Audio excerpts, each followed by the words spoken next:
Hello, নমস্কার বন্ধুরা। আজকে আমার এত প্রচণ্ড মাথা ব্যথা যে আমি বই পড়তে পারছি না। আর কালকে আমার পরীক্ষা। এত মাথা ব্যথা, আমি বইগুলো পড়তেই পারি না। চোখগুলো আমার অন্ধকার হয়ে আসে আর মাথাটা এরকম এরকম এরকম এরকম করে।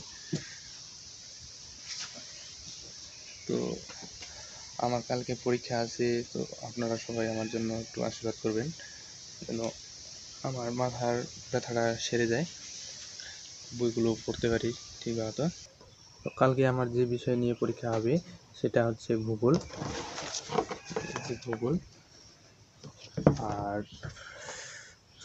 মাথাটা এত প্রচণ্ড ব্যথা, তো আমি দুটো ওষুধ খাইনি। তো আমি ওষুধ নিয়ে চলে আসলাম, এগুলো এখন আমি খাবো। এই যে ওষুধটা, এই দুইটা ওষুধই এখনই আমি খেয়ে নেব। আর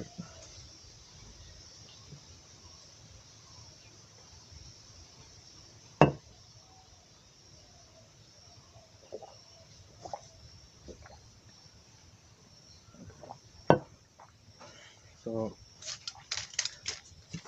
এই দুটো ওষুধ খাওয়ার পরে আমার কিছুটা ভালো লাগবে। তো আমার এই ছোট চ্যানেলটিকে অবশ্যই সাবস্ক্রাইব করবেন, দীপক শর্মিলা ব্লগ। আর এই চ্যানেলটি আমার একেবারে নতুন। আর আমার কোনো ভিডিওর মধ্যে কোনো কিছু ভুল থাকলে অবশ্যই আপনারা ক্ষমা করে দেখবেন। তো অবশ্যই আমার ভিডিওগুলো ভালো লাগলে চ্যানেলটি সাবস্ক্রাইব করে দেবেন। ধন্যবাদ সবাইকে।